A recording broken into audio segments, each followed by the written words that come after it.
Hi, I'm Jason Kovar, and I'd like to welcome you to Hollywood Unmasked, the first in a series of videos on which we will examine the entertainment industry and the words of those that know it best, the directors, writers, actors, actresses, and producers, those that comprise it. Years ago, I wanted to act.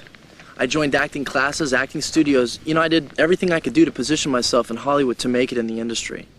However, after I became a Christian, I realized that the very industry I was trying to penetrate was the very industry that was doing its most to rail against God. And I further realized that the power that Hollywood holds through its movies, through television, that oftentimes it uses that power inappropriately and turns against God, which hurts his heart.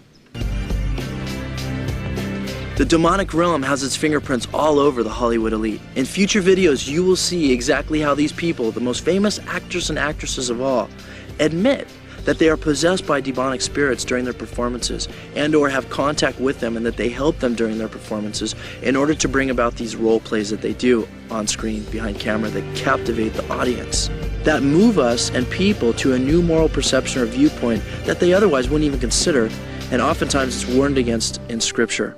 It's very real. Robin Williams, Meryl Streep, Oprah, Marilyn Monroe, James Dean, Mae West, Peter Sellers, Denzel Washington, Halle Berry, Leonardo DiCaprio, Winona Ryder, Juliette Lewis, Kevin Bacon, Ewan McGregor.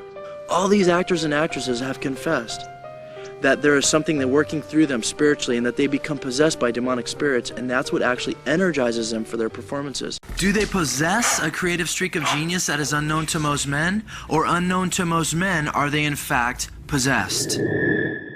Is it possible that these actors and actresses are possessed by demonic spirits who have a specific agenda to fulfill? Oscar award-winning actor Denzel Washington told 60 Minutes exactly how he brings forth his best performances. Basically what I did was got on my knees and sort of communicated with the spirits. And when I came out, I was in charge. Powerful scene. Powerful scene. I couldn't have acted that. I couldn't have written that down and made a decision to play that. The one-woman entertainment empire known as Oprah has strong affiliations with the demonic realm. The most familiar face on television says, "You can not only use your body and physical self." Calling out for these entities to take her over so that she may become a sparkling puppet, Oprah admits of her work before the camera. I tried to empty myself and let the spirit inhabit me. With her global influence, her shows have become a smorgasbord for the New Age agenda. Where does she obtain direction for her shows and enterprises? Time magazine gives us a frightening answer. Oprah Winfrey calls these her go-there moments.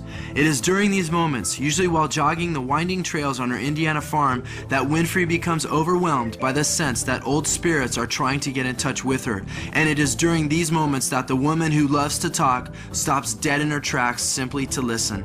Winfrey says she has come to know each of them personally and calls them in at will to guide her in her work. Maybe there's no devil.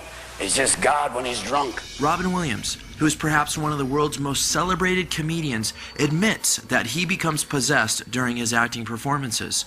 Yeah, literally it's like possession. All of a sudden you're in. You just get this energy that starts going. Oscar award-winning Shirley MacLaine's 40-plus films have escalated her to superstar status, and she has used this popularity to further her cause as a prominent player to advance the New Age movement. If you're somebody like me, and there's millions of us out there who are interested in astrology, meditation, numerology, it should be no surprise to learn that she too undergoes possession that results in successful performances. MacLaine explains, I had seen so many channels and mediums over the past few years, I decided I would apply the same thing to show business. I simply channeled a character that we had created. This time I allowed the character to inhabit me. I trusted that the magic would work. Channeling and inspiration had become one and the same. Why would demonic spirits be so interested in possessing movie stars? One of Satan's primary objectives for the planet is to bring mankind into a massive spiritual deception in preparation for the Antichrist. Anton LaVey, the founder of the Church of Satan, overtly stated that television was the major mainstream infiltration for the new satanic religion. LaVey boastfully acknowledges the effectiveness TV has had in transforming us. The TV set, or satanic family altar, has grown more elaborate since the early 50s, from the tiny fuzzy screen to huge entertainment centers covering entire walls with several TV monitors. What started as an innocent respite from everyday life has become in itself a replacement for real life for millions, a major religion of the masses. In other words, in the end times, evil spirits will be very actively evangelizing the world through lies and spiritual deceptions. The book of Revelation tells us that the agenda is to unite the world in false unity by igniting mankind's rebellion against God in order to seal their fate under the Antichrist. And through the philosophies of the New Age movement, the world has been launched toward this false unification at breakneck speed. We feel that all religions are coming around to Satanism. As Tom Hanks teaches, in our future, we will all be one mankind. LaVey's teacher and guide, the Satanist Aleister Crowley, outlined the New Age movement in 1904 from a spirit he identified as Satan. He wrote that it would consist of free sex, free drugs, and a rebellious shift against the moral values of the Bible. All the things that are continuously presented at the movies today. Crowley pointed to the popularity of the cinema as proof positive that we were in the New Age and championed Hollywood's demonic element, which would be able to trick people into accepting the rebellious New Age philosophies of free sex, drugs, and occultism. I guess maybe they get rid of all their demons doing their movies. The proof of the demonic element in Hollywood, as attested to by its own, is abundantly overwhelming. A lot of actors who don't mention their names, of course, are very much into. With a slew of successful movies under his belt, actor Johnny Depp confesses, "I know I have demons. I'm 30 different people sometimes." In Genesis, Satan used a serpent to spin his age-old lies that humans can become God, that there is no death, and that one may expand their consciousness to realize such godhood through partaking of forbidden occult knowledge. It is not a coincidence that these same three basic lies form the foundation of the New Age movement today. Anton LaVey admitted that the heart of the New Age movement was really Satanism. He said, "In the scores of books lining the shelves of New Age bookstores, there are instructions for guided meditations, creative visualizations, out-of-body experiences, getting in touch with your spirit guides, fortune-telling by cards, crystal balls, or the stars. What if Satanists reclaimed these for their own dark purposes and integrated them into rituals dedicated to the devil, where they rightfully belong? New Agers have freely drawn upon all manner of satanic material, adapting it to their own hypocritical purposes. But in truth, all New Age labeling is again trying to play the devil's game without taking his infernal name." I am God. I am God. I am God. I am God. I am God.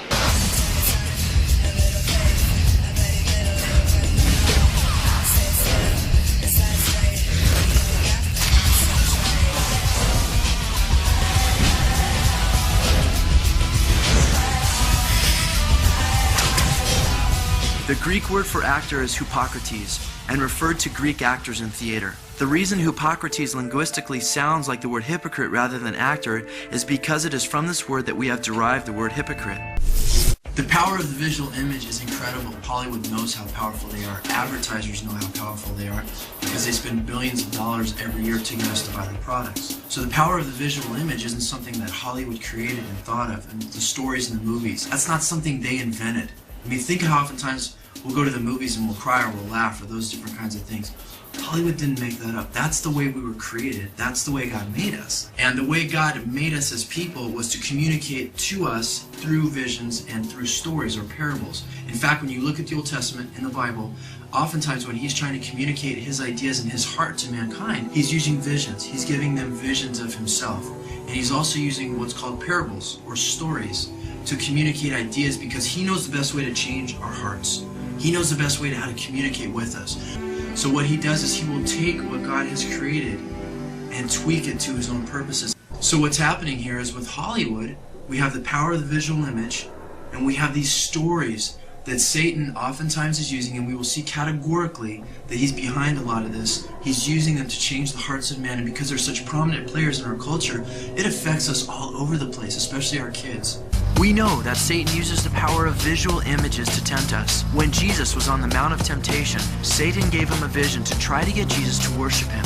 And he led him up and showed him all the kingdoms of the world in a moment of time. And the devil said to him, "If you will worship before me, it will all be yours."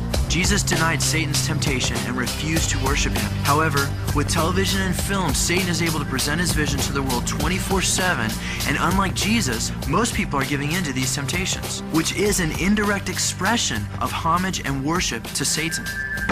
Beyond using his servants in writing and directing so many of the scripts that move so much of the world, Satan desires to have as much control of the characters in his vision as possible so as to render them all the more tempting and effective. By this we mean that he seeks to animate and energize actors and actresses in such a way that they transport the viewers into a different dimension until they emerge different people with different aspirations. Satan has pulled this off through what has been classically called demon possession. God's word uses the term medium at times to describe those who have become pawns or channels for evil spirits. When you are possessed by a spirit, you become that spirit, and you are no longer a human being. While no one in their right mind would ever want to undergo demonic possession, there are those today who zealously seek and pursue communion with Satan in order to attain power, fame, and fortune. Lucifer dwells within us all. That's it. Many people are not aware that Satan's purpose is to use his servants to trick us into sinful lifestyles. Harvey Weinstein, co-president of Miramax Studios, admits that film has given America an acceptance of things I don't think they would have embraced. Maybe they were tricked into it by an exciting marketing campaign, but when they came out of it, they came out different. Do I look like somebody who tried to trick you? Paul the Apostle spoke of how Satan himself is an actor and that he uses other actors to snow their audiences and who are in reality servants of Satan. Paul wrote, "They have fooled you by masquerading, but I am not surprised. Even Satan can masquerade himself as an angel of light. So it is no wonder that his servants can also do it by pretending. In the end, they will get every bit of punishment their wicked deeds deserve." In Jesus' day, actors were people in the heathen nations who would put on masks of the false gods they worshipped in an attempt to portray them. The better they could portray a particular deity, the better an actor they were. They were the absolute best actors when they were possessed by that demon god and could channel for him, emulating his true character. Danny Glover was Paul D. First day, when she says, "Paul D, is that you?" I couldn't even hold myself inside my body. It was unbelievable. What we will see is that not much has changed from then to now other than the intensity and breadth of the movement to destroy the souls of men and women. Aleister Crowley, considered to be the chief Satanist of the 20th century, wrote of the best way to practice becoming possessed in his book Magic in Theory and Practice. Crowley writes, "There are three main methods for invoking any deity. The third method is the dramatic, perhaps the most attractive of all. Certainly it is so to the artist's temperament, for it appeals to his imagination through his aesthetic sense." He goes on to explain the dramatic method. In the third method, identity is attained by sympathy. It is very difficult for the ordinary man to lose himself completely in the subject of a play. But for those who can do so, this method is unquestionably the best. The foremost Satanists taught that the best way to experience demonic possession was to act in a play, or in our day's terms, a movie. Konstantin Stanislavski, considered by many to be the father of several modern acting techniques, including the method, resurrected many of these ancient ideas and has initiated countless actors and actresses over the last 100 years into these occult ideologies. Stanislavski stated that 9/10 of acting a role out was based on a spiritual experience in which the actor was to be transformed into someone else. Other popular forms of acting similarly involve occult principles whereby one is able to open themselves up to be possessed and taken over. As you shall clearly see, Hollywood is a breeding ground for the activity of demonic and lying spirits. The most famous celebrities of the 20th and now 21st centuries were and are being used to teach and reshape the moral compass of the world in preparation for the new age under the Antichrist. In the 1920s, the homage bestowed upon him earned him the names the Great Lover and the Love God, Rudolph Valentino, who was considered the premier actor of his day. He was so absolutely hounded by publicity. However, what most people are not aware of is that Valentino and his wife Natasha were in communication with demonic spirits and relied on them for direction in his films.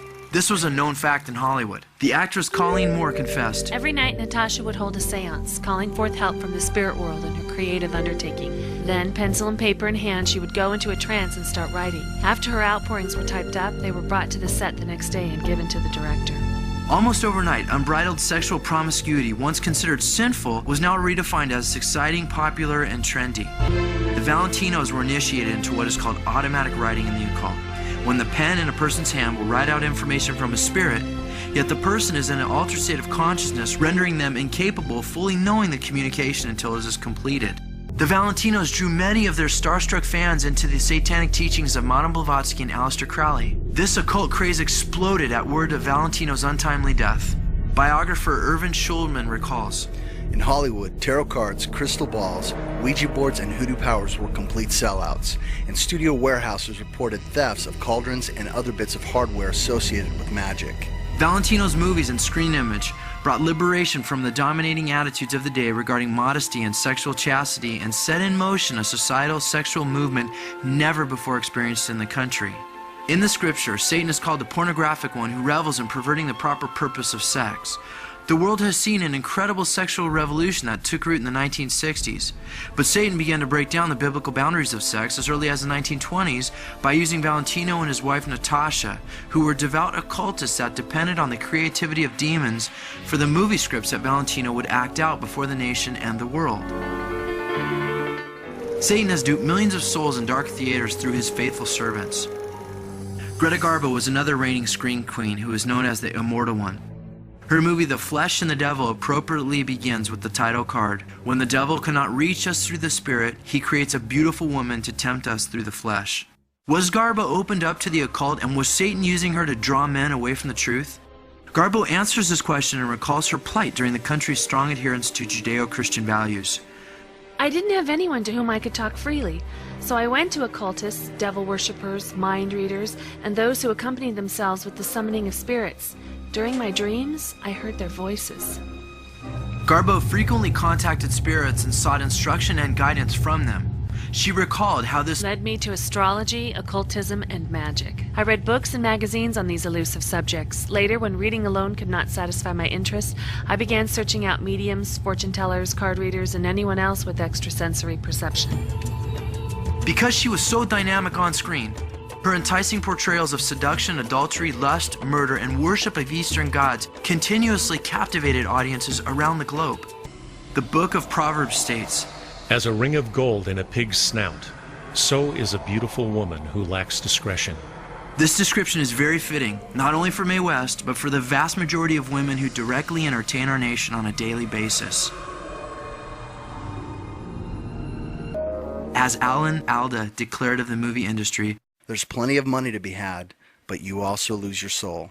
Jesus said, "What does it profit a man to gain the whole world and lose his own soul? No amounts of pleasures are worth eternal life in hell separate from God."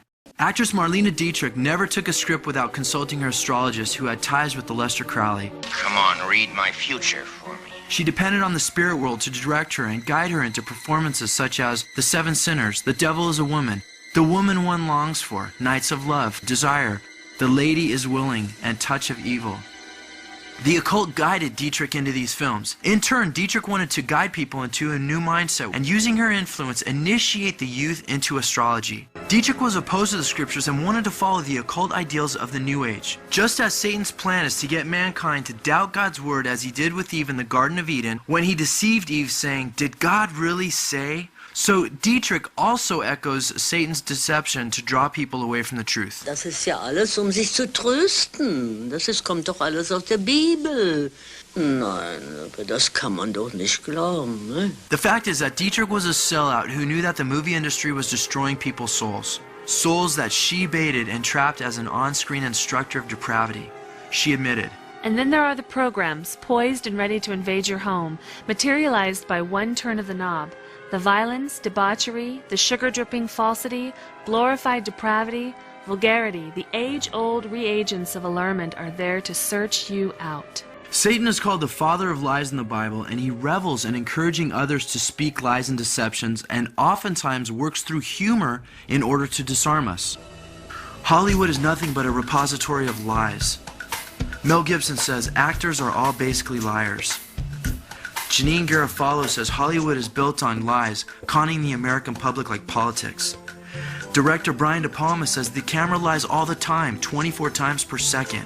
When the sitcom I Love Lucy, starring Lucille Ball, first appeared in the 1950s, many people at the time had a huge problem with it because it centered around a manipulative woman who was constantly lying to her husband, family, and friends. Okay, I'll tell him the truth. Don't you dare! Her lies and deceptive behavior were clothed in humor, and while it was difficult for many to receive in the 1950s, today we have deteriorated so far morally that no one even bats an eye. As proof positive that Satan was behind the dishonest theme the show presented, one must only consider the impetus for Ball's critical decision to go forward with it. The deciding factor that led her to produce the infamous I Love Lucy was one that would be ratified and communicated through a supernatural experience with the spirit. Lucille would contact demonic spirits and receive messages from them. She told her medium, I want to thank you again for bringing in my teacher and spirit. I've read about some of the seances you've held. I always thought it would be fascinating to bring in a spirit. James Dean, whose acting abilities have been praised for decades, fostered a rebellious streak in an entire generation of youth. Today, Jimmy Dean's legacy continues. Dean himself admitted, I have a fairly adequate knowledge of satanic forces. Dean became empowered as an actor through the occult.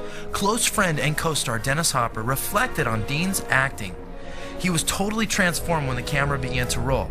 He suddenly was the character. Strange things were coming out of him. Dean's instructions to Hopper for achieving success with his performances was simply to leave yourself open to the spirits. Dean actually believed that an entity would inhabit him. He describes it as sort of two people in the same skin, telescoping back from the other. The person inside would seem to drift up to the surface of the skin. Marilyn Monroe has been called the greatest sexual icon of the 20th century. She was the sexual icon of her particular time and became, I think, the sex star of the century. She could make you do anything in the world from that big screen. Many people in the 1950s were shocked by Monroe's behavior and sexual prowess. That what has Marilyn Monroe got that a million other women have and prefer not to show? Well, that's pretty vulgar if you ask me. However, she was used as a change agent to help catapult our nation into the free sex movement of the 1960s. I have a message for your wife. You can see those early signs of changing values. I'd like to stay here with you tonight. I'd like to sleep here. I think it's very nice, but I'd rather it were me. I think it's wonderful. I think it's wonderful, wonderful, wonderful. Very nice. Some girl. Monroe attributed her ability to affect the public to other entities that would inhabit her and take her over. She was known for entering into deep trances before each scene. One of Monroe's close personal psychics recalled how she would draw attention from the spirit world, asking for their guidance. When she saw a camera, any camera, she lit up and was totally different.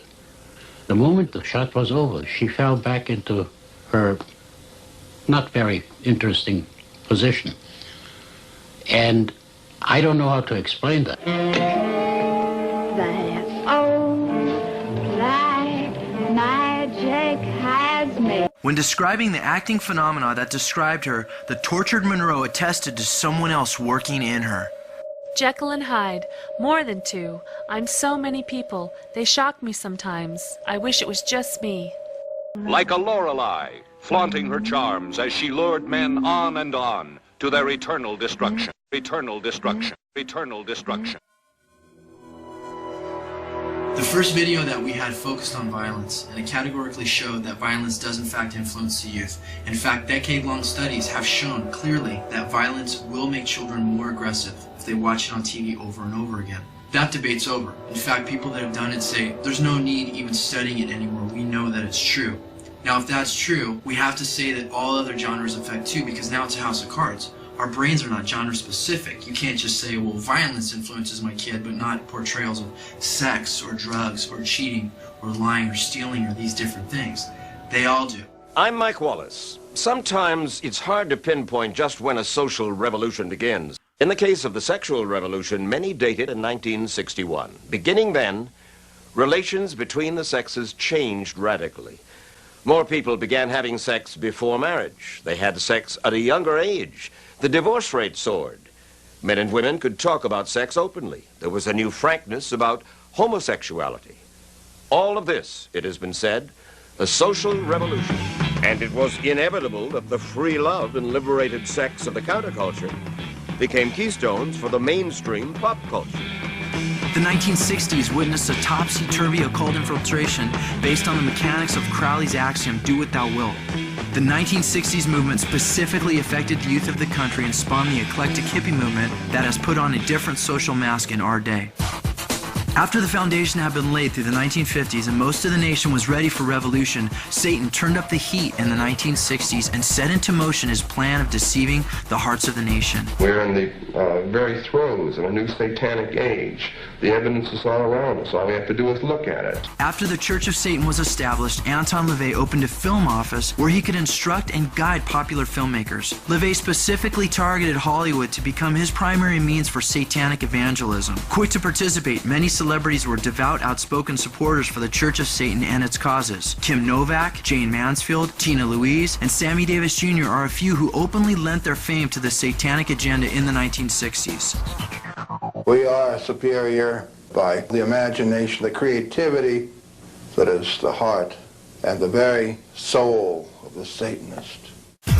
Anton LaVey praised the work that celebrities have done for Satan's kingdom. You've got quite a legacy of satanic writers, film producers, and directors who have made their own packs. They've proven themselves to be cunning, wit, and courage beyond the best of their time. These people that have sold their souls for fame, power, and fortune are being used to push the New Age philosophies, or as what Anton LaVey refers to as the new satanic religion. Nudity for Marilyn Monroe always represented a certain form of freedom. One should credit her with a whole change in attitude in the pop culture related to nudity. Sexual freedom is something we feel is very important as a necessary requisite of the Satanic Church. It's hard to understand, if you hadn't lived before that time, what a major impact that freedom of a point of view did to people's brains. You say, wait a minute, then there are no rules. Sammy Davis Jr. was a notable actor in Hollywood and most well known for his then risque Rat Pack shows. Anton LaVey declared Sammy Davis Jr. was a dear friend and often put himself on the line when it was professionally hazardous to do so. He brought many influential persons into the Church of Satan and shared his own personal life with me. He was a sensitive, articulate, and very satanic individual. During his Rat Pack shows, Davis would use the stage as a podium to plug psychics and praise the mysterious messages he received through them from the other side. Another actress of the 1960s was Jane Mansfield. She also enveloped herself in witchcraft and black magic and was escalated to the position of high priestess within the Church of Satan. More than anything else, Mansfield wanted success as a movie star. LaVey recalled telling Mansfield that her dreams were attainable through satanic power. The devil has supreme power on this earth, he said. If you want anything here, the devil can give it to you if you join him. Mansfield became one of the most popular and talked about actresses of the 1950s and 1960s. Her movies were replete with risque sex and immorality for her day. I wasn't a stranger to permitting my bust to be photographed. Peter Sellers was a struggling actor whose career was on the rocks until he embraced demonic power. After selling his soul, he became the highest paid actor in Hollywood. Peter Sellers admits that he was possessed by the very spirits the Bible forbids when he was acting in his performances. It's rather like being a medium and laying yourself wide open and saying, I want a character to inhabit my body, or I want a spirit to take charge of me so that I can produce what I hope to produce. Robert Johnson is considered the king of the Delta blues. He's also considered the father of rock and roll. It is very significant that Johnson would be considered the father of rock and roll, as it is alleged that he had sold his soul to Satan in Clarksdale, Mississippi, in exchange for guitar-playing abilities and worldwide fame. The Rock and Roll Hall of Fame has stated that Robert Johnson's songs are, quote, the bedrock upon which modern blues and rock and roll were built. He's not only declared to be the father of rock and roll, but the Rock and Roll Hall of Fame says that Robert Johnson stands at the crossroads of American music, much as a popular folk legend has it. He once stood at Mississippi Crossroads and sold his soul to the devil in exchange for guitar-playing powers. Sasha is my alter ego, but I guess I wouldn't be very entertaining on the stage, so Sasha comes out, and she's fearless. You know, she can do things that I cannot do when I'm in rehearsal. I mean, I can try, but then it just doesn't happen. I can sing notes and sing strong and do all these things that when I'm just by myself, I can't do. And I remember right before I performed, I raised my hands up, and it was kind of the first time I felt something else come into me. And I knew that was going to be my coming out night for the BET Awards. The secular philosopher Socrates insightfully explained acting's essential spirit contact and possession. In like manner, the muse first of all inspires men, because they are inspired and possessed. They are simply inspired to utter that which the muse impels them. For not by art or knowledge do you say what you say, but by possession. Socrates had a common understanding of the demonic power utilized by actors. This muse, or giver of creative inspiration, as shown through Socrates' statements, has always been perceived as a spirit. Anton LaVey of the Church of Satan instructs his followers and clarifies this fact. Keep yourself constantly open to the demons who will whisper in your ear. An old meaning of demon used to be closer to muse, a guiding, inspirational spirit. The muses, or demons, are still at work today. Alexander Rose, the co-producer for The Other Sister, championed actress Juliette Lewis's ability to be totally taken over. Of Lewis, Rose says this: She just has that ability to transcend the reality of the moment and become the vessel for the muse. When she's acting, she is not Juliette Lewis. That to me is the sign of a really great actor. When you can let the muse take over, you look into their eyes and no one's home. Kevin Bacon relates. Part of acting is to lose yourself in the moment, to let the chaos or the muse come and just enter and happen organically. Bacon also attributes his successful acting to demons under the surface, and as an actor, you have to keep them bubbling. The Matrix's Keanu Reeves, who talks of having taken what he calls demon rides, says, It's hard to act in the morning. The muse isn't even awake. His series The Matrix is a hit with the youth and is filled with New Age preaching. Satan wants these philosophies to be presented in an acceptable light and is empowering Reeves to evangelize the children. Director Taylor Hackford revealed, Keanu is a very complex guy with lots of demons in him, and I was trying to tap and utilize that. Meryl Streep's uncanny ability to inflect true-life accents and characters has completely astounded her viewers. As her co-star on the film Postcards from the Edge, McLean studied Streep's acting performances. McLean said, Or put another way, perhaps that is the true meaning of channeling. A channeler puts aside the conscious mind and surrenders to another identity. That's the phenomenon I saw in Meryl. True to Crowley's instructions, River Phoenix sought out demonic possession in order to attain superstar status. River saw a sign in turning 23. He'd started having bad dreams, that there were demons that he'd always dreamt about when he was a baby that were coming to take him away. Phoenix admitted, I don't think I'm a very good actor. Everything is kind of tentative, and at a certain point you click in and you just feel the spirit move you. I think I can root out characters pretty well. I can be possessed pretty well. Vin Diesel also seeks contact with the supernatural, having stated, I'm going to do my best to channel the character on a spiritual level. Golden Globe and Oscar award-winning Halle Berry also has spirit guides that empower her performances to be more convincing and alluring. Berry told Oprah how she was empowered to win her Golden Globe Award for her part in Dorothy Dandridge. Berry said, there were many moments on the set when a sort of strange aura sort of took over, and not only me, but other people would say, they'd come up to me and they would say, she's with you today, I feel it. And I often thought her spirit showed up to say thank you and to guide me. Oftentimes the most innocent can be the most dangerous and deceptive. Leonardo DiCaprio believes himself to be a vessel put on earth for acting. Vessels are meant to be filled, and DiCaprio has opened himself up to evil spirits for this purpose. As Agnieszka Holland, DiCaprio's director in Total Eclipse, explains it, Leo's like a medium. He opens his body and his mind to receive messages coming from another person's life. DiCaprio's director, Baz Luhrmann, stated that with Leo, you might see 30 people come out of him in a day.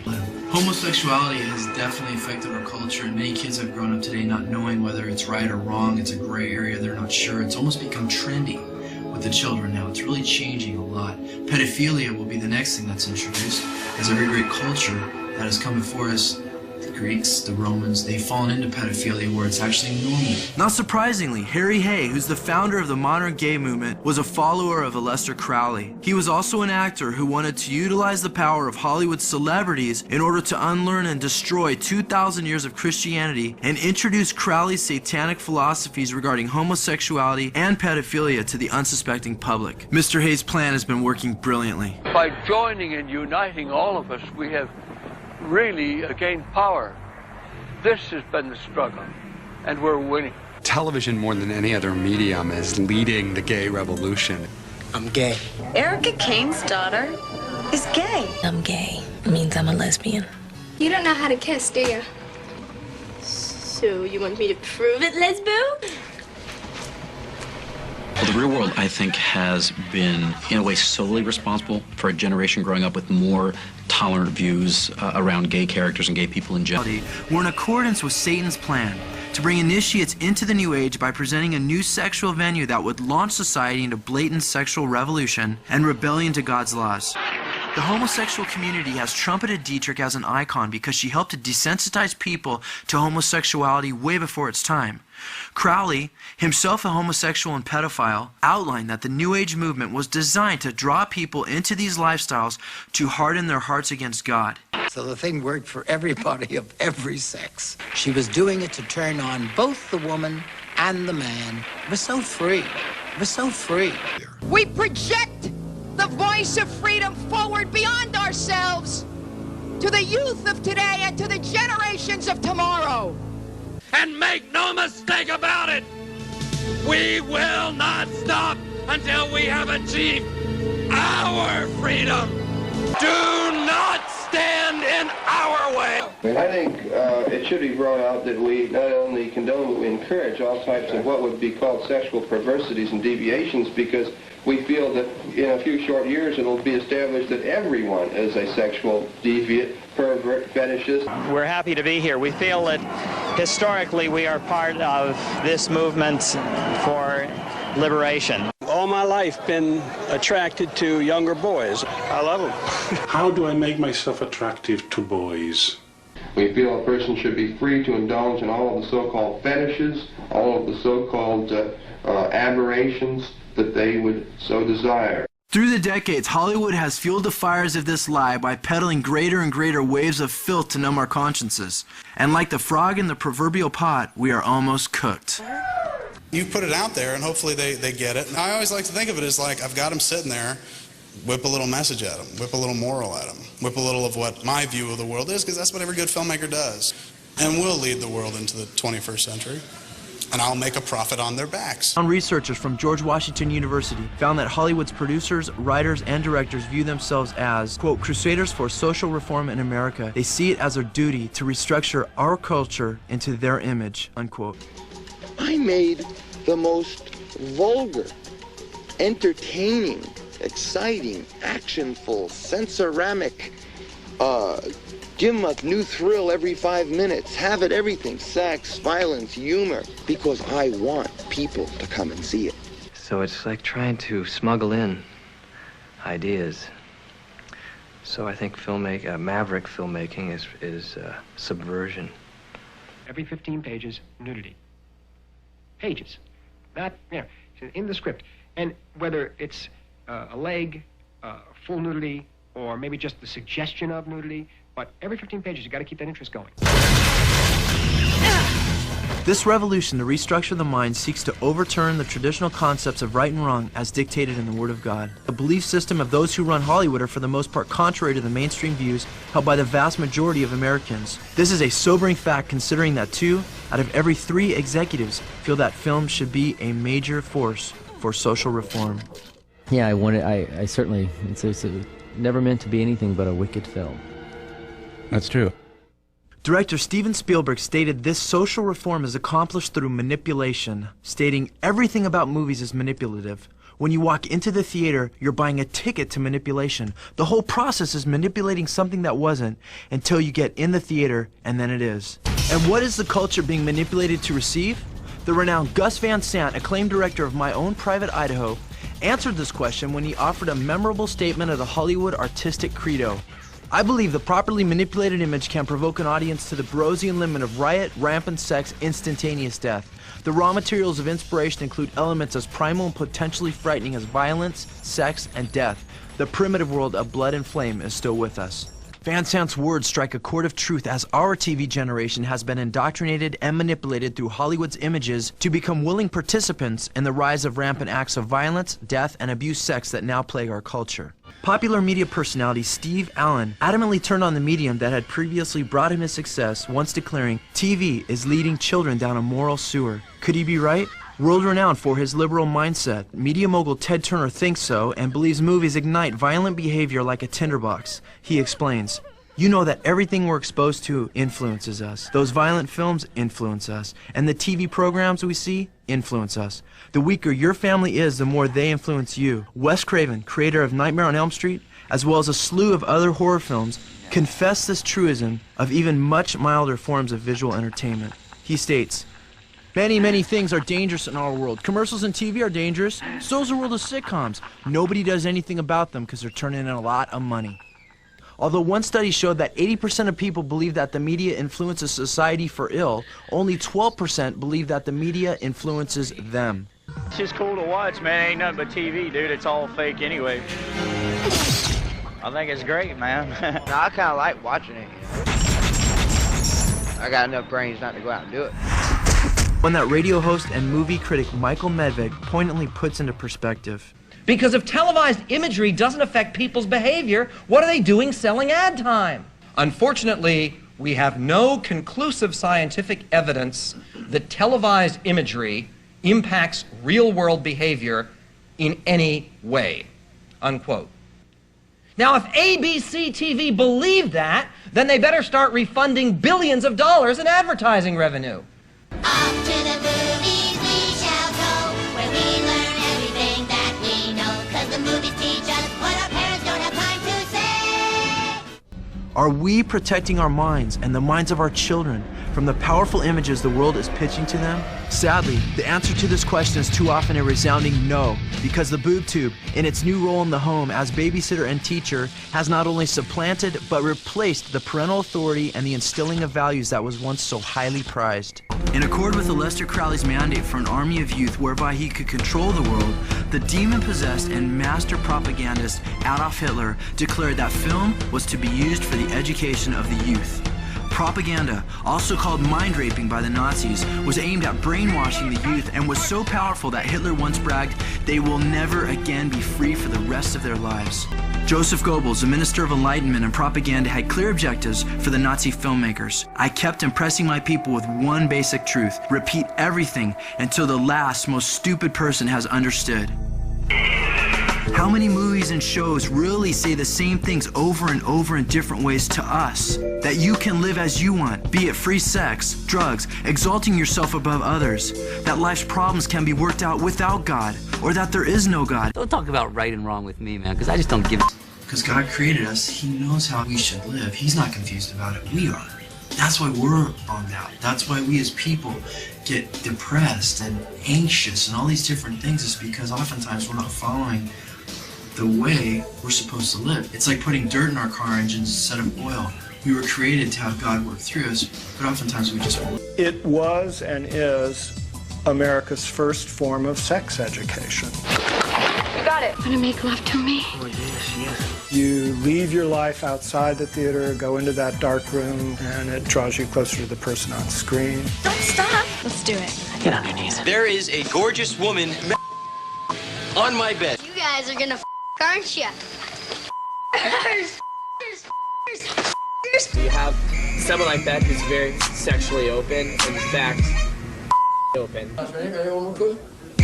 I'm a horny girl, what can I say? You like a little freedom or something? You want to dabble? We can all. You know, we can all have sex together. I am doing what I feel like doing. Well, what do you feel like doing? Orgy! Have an orgy! Orgy! Hollywood learned the basic lesson: when in doubt, go to sex. People have this mistaken notion that the Hollywood system has principles, morals, or values. It doesn't. It doesn't.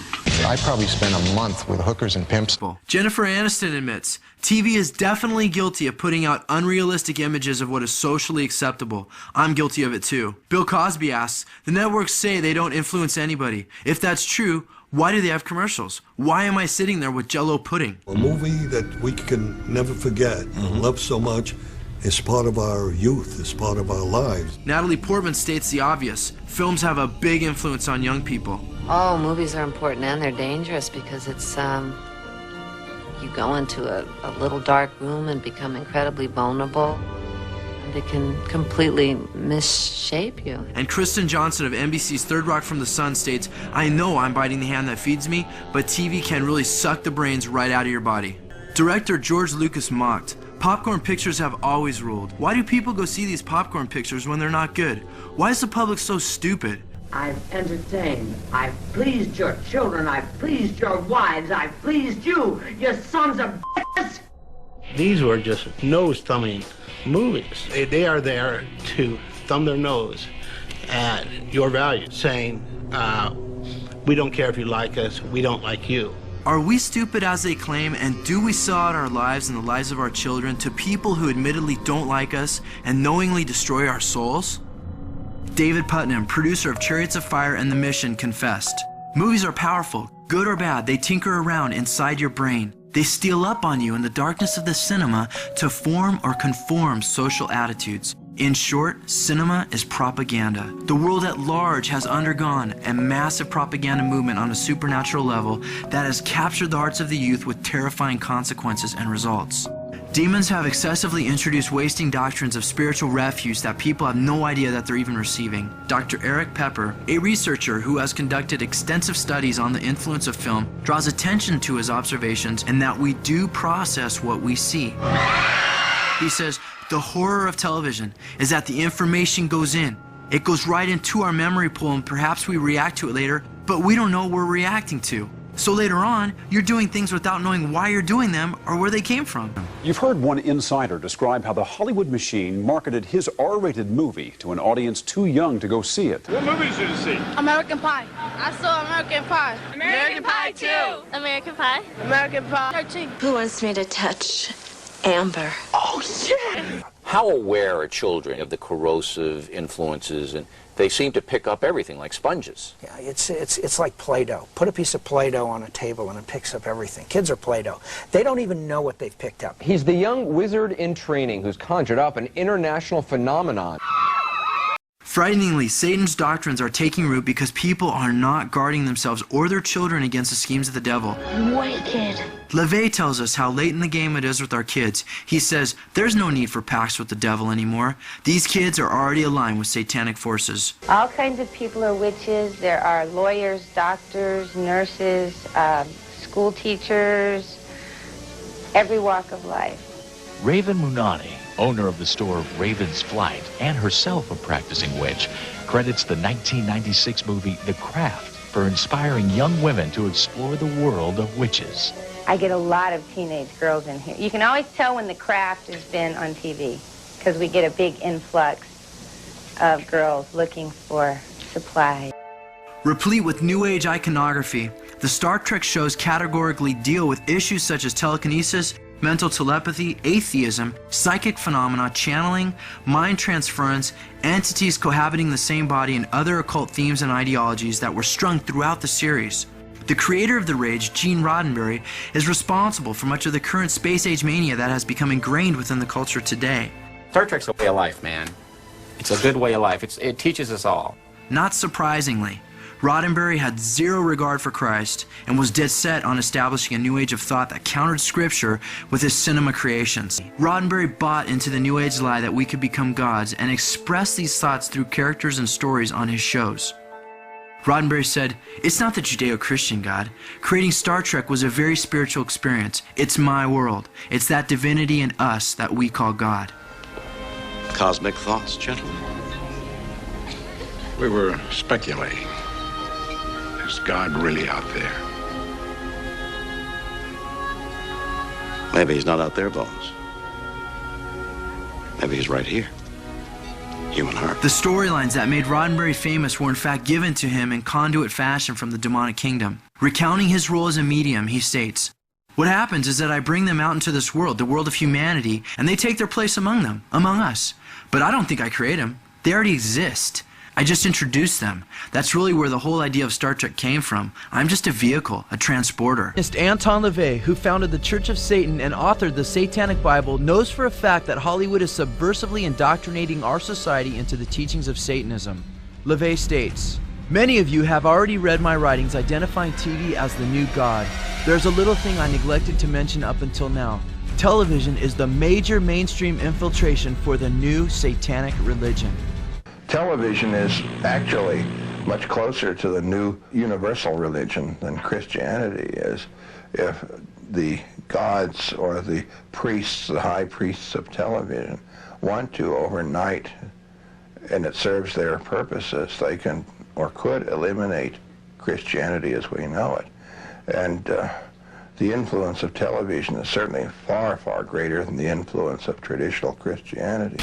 Natural Born Killers, as well as The Basketball Diaries, which depicts Leonardo DiCaprio dressed in a black trench coat as he blows away classmates out of school, have both been implicated as the influential factors in Eric Harris's and Dylan Klebold's Columbine killing spree that robbed the lives of innocent people.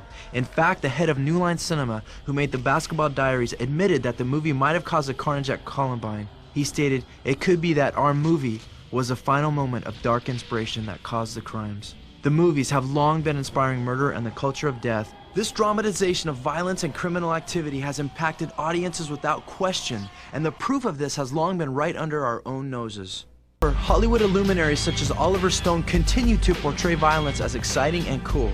After viewing a screening of his own film Natural Born Killers, director Oliver Stone declared, "This movie is great and makes you want to go out and kill somebody." This controversial movie was reported to be a favorite among the Columbine killers, who watched it repeatedly before being worked up into their frenzy for their mission of death. Oliver Stone's images become tomorrow's realities. Jefferson County 911. Yes, I am a teacher at Columbine High School. There is a student here with a gun. He has shot out a window. My God, the window went out. And the kid standing there with me, I think he got hit. Okay. We've got help on the way. Oh, God. Stay in the line with me. Oh, God. Oh, God. Please, God. This is God. Real-life Hannibal the Cannibal, Jeffrey Dahmer, appalled and repulsed the world with his grotesque actions. Dahmer admitted to killing a total of 17 males, dismembering them, drinking their blood, eating their flesh, and then subjecting the bodies to acid for disintegration. Dahmer's last intended victim, Tracy Edwards, tells an amazing story of how he barely escaped death. Tracy told of how he accepted Dahmer's invitations for videos and sex, and soon found himself in handcuffs back at Dahmer's apartment. When recalling the chilling events, he said Dahmer forced him to watch his favorite movie, Exorcist III, before attempting to kill him. You sat down on the bed and started watching the Exorcist film? Yeah, he told me we should watch that. This is the best movie they ever produced and stuff like that. And you were in great fear, no doubt. Yes. There was a man who had a handcuff on and had a knife at your chest or near your chest. Is that correct? Yes. During this time, he started mumbling something that you didn't understand what it was? Yes, I'm chanting sound, yeah, off and on at times. Edwards was observant of the control that the film held over Dahmer and his actions. He said he would start rocking back and forth at certain parts of the movie and start chanting. It was like a slow It kept going off and on throughout the entire ordeal. He seemed most interested in the part of the movie about the preacher that got possessed. That got his attention more than anything. It was like he wanted to mimic that part of the movie, the demon parts. Keep away! This hour is mine. The hearts and minds of our nation have become indiscriminately calloused, and therefore the more graphic the images, the more detrimental the effects. The best of Freddy, Jason, Chucky, Michael Myers. The book of Proverbs states that as a man thinks in his heart, so is he. There can be no doubt that the Hollywood machine steamrolls conventional Judeo-Christian ethics and produces a new man, one who is, when left unchecked, capable of extreme evil and destruction. Ted Bundy, who murdered 38 women, made this startling confession before his execution. There is loose in their towns and their communities people like me today whose dangerous impulses are being fueled day in and day out by violence in the media in its various forms, particularly sexualized violence. There are kids sitting out there switching the TV dial around and come upon these movies late at night, or I don't know when they're on, but they're on and any kid can watch them. It's scary when I think what would have happened to me if I had seen. I mean, it's scary enough. Countless innocent people have died, and others have lost their loved ones to callous acts that are encouraged by the images of the silver screen. These creators of filth could care less about the visual brain cancer they infuse in their fans. Oliver Stone's philosophy strikes a similar and insidious vein. I think America has to bleed. I think the corpses have to pile up. I think American boys have to die again. Let the mothers weep and mourn. 2,000 years ago, when the intolerant Roman Emperor Nero brutalized the followers of Christ by clothing them in sheepskins and then throwing them to the lions amidst the mob's delighted screams at the Roman Colosseum. The willing acceptance of such hostility had resulted from hundreds of years of gladiator bloodbaths, executions, and fights to the death that had created a bloodlust among the people through desensitizing them to violent acts. As actor Marlon Brando has confided, acting is just hustling. World Wrestling Entertainment programs find wrestlers beaten with chairs, poles, pipes, 2x4s, sledgehammers, street signs, chains, getting smashed through tables and windows, getting run down by cars and rammed by semi-trucks, and being set on fire. Foul language and lewd sexual conduct are also par for the course. You're gonna be on the cover of Playboy. I'm not talking about nude pictures, are you? The comedy legend Sid Caesar clearly understands this and has warned, this is getting like Rome, because you give the audience more and they want more. Once you get used to blood, that's what you want. It becomes a bloodlust, and this is crazy. This is absolutely insane. Monkey see, monkey do, believe me.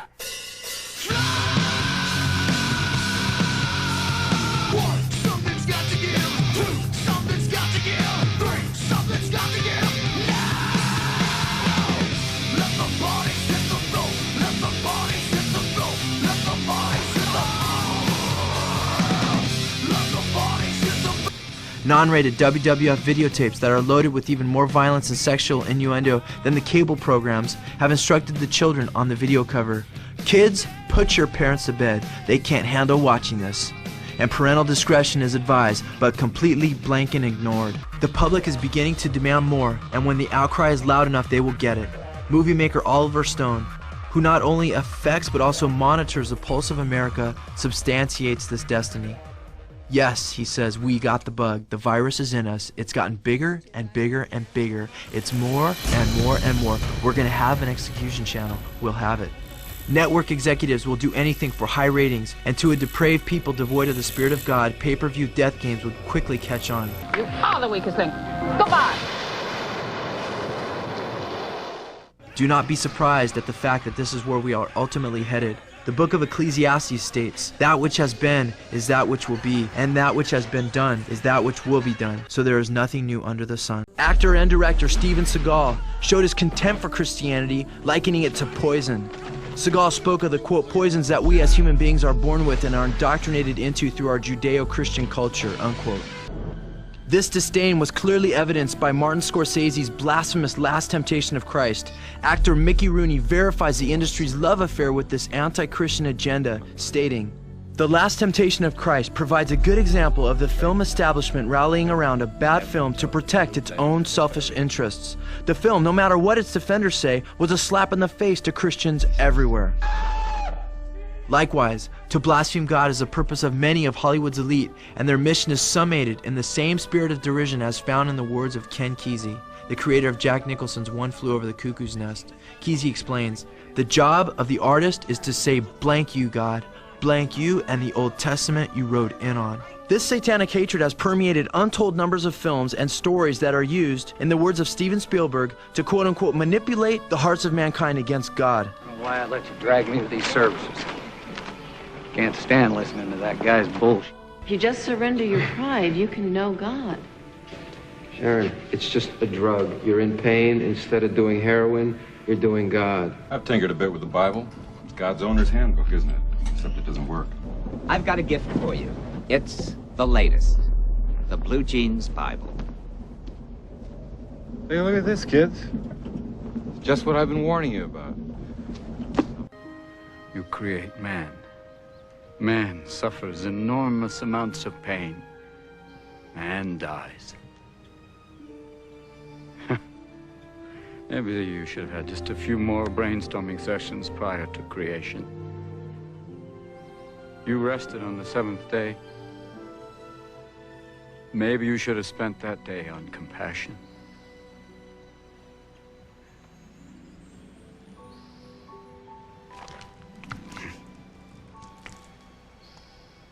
You know what?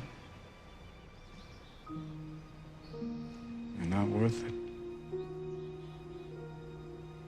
Say grace.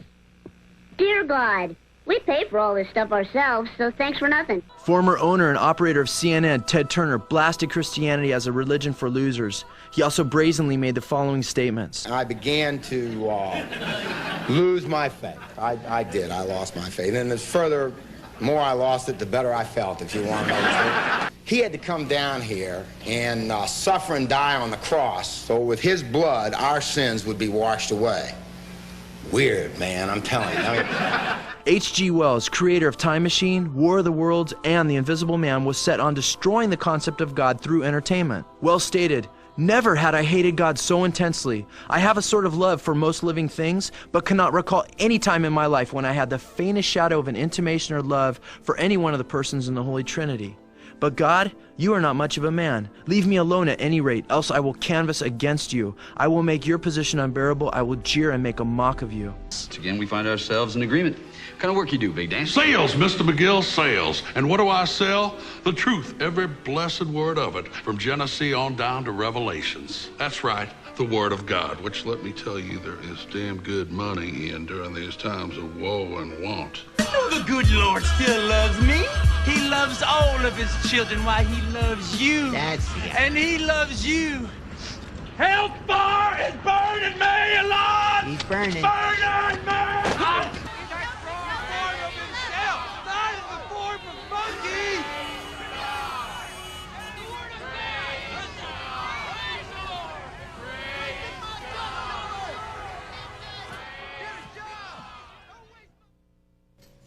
I know it sounds really trite, but sometimes when I feel I can't go on, I turn to Jesus and he helps me through it. Thank you. Okay. I'll see you around campus. Looking forward to it. Freak. What, are you gonna smoke that? Nope, you are. Hell if I am. Yeah. You a Jesus freak? Do you believe in God? Holy, all the fine and moral out front of the place, and we gotta get the one Jesus freak? Let's the out of here. This fact was clearly demonstrated through the Columbine killers Klebold and Harris, who became a mirror of the exact anti-Christian images Hollywood and the entertainment industry had been spoon-feeding them. Klebold and Harris actually targeted Christians for their faith, a blatant reality that the liberal news media chose to deceptively sidestep in their reporting. In the video they made before the Columbine massacre, Klebold and Harris spoke of their hatred for Christ and Christians. What you are about to hear are actual audio recordings made before the murders. Harris said of Jesus Christ,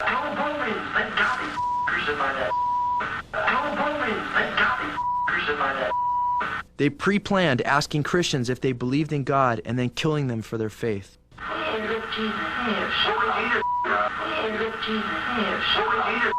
Klebold and Harris planned to make fun of bracelets, "What would Jesus do?" commonly worn by Christian students, and then blowing them away.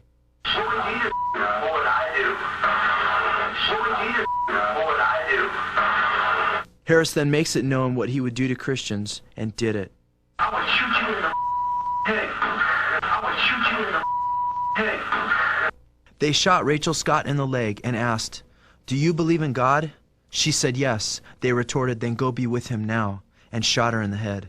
Rachel's stepfather pointed out that they targeted his daughter specifically for her faith in Jesus Christ. The evidence is just very compelling to us that they knew who she was, they knew what she stood for, they knew she stood for Jesus, and they took care of it that way.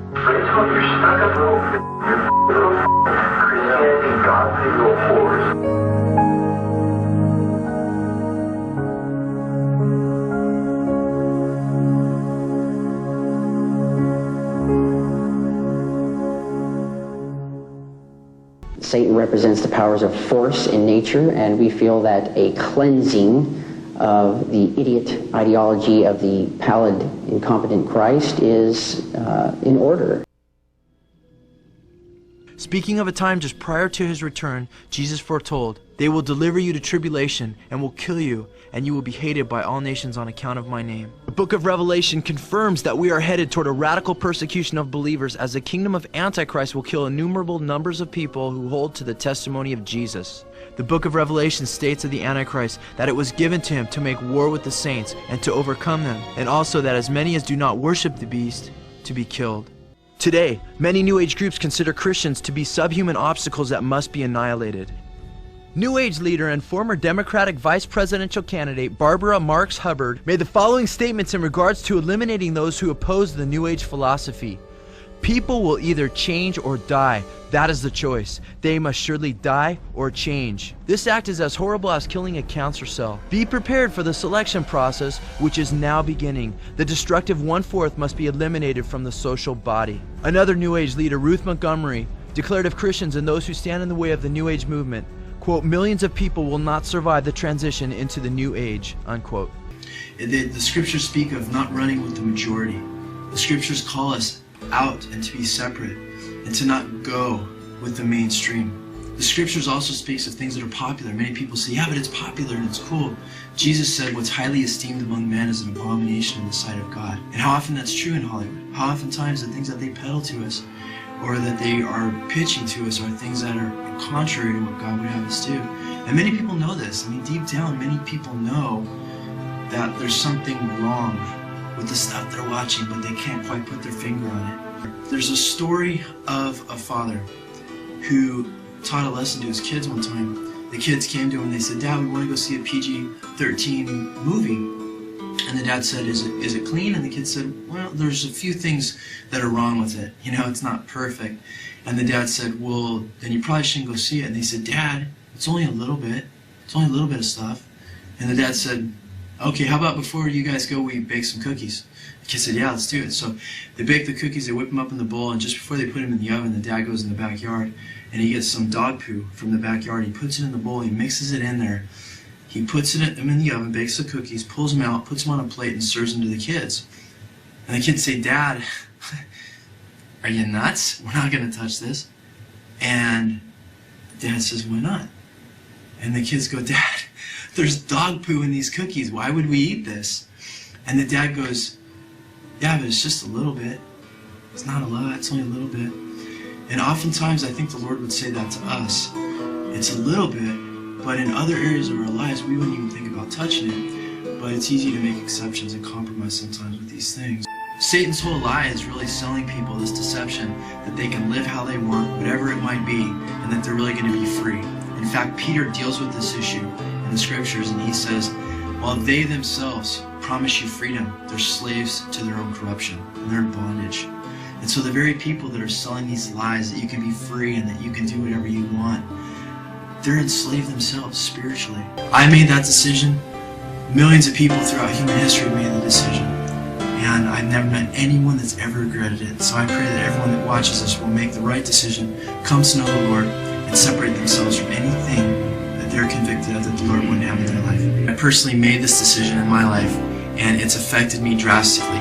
Years ago, I was in acting school and acting classes, and I was trying to learn how to break into the industry. I realized that the very institution I was trying to break into was the very institution that was doing its most to rail against God, and so I wasn't able to do it. Since that time, the curtain has been pulled back for me on all these things going on in Hollywood, and I thank God that I didn't go in that direction. There is nothing more important than eternal life in heaven with your Creator. Speaking of heaven, the Bible says that nothing unclean and no one who practices abomination and lying shall ever come into it, but only those whose names are written in the Lamb's Book of Life. This means that there will be no Hollywood movie stars spreading lies, filth, and the glorification of evil. It will be a perfect place with no more crying, pain, or death. The Lord wants you there and has made a way for you, but you have to willingly accept Him. As the old saying goes, God has cast His ballot for you. Satan has cast his ballot for you, and you alone have the deciding vote.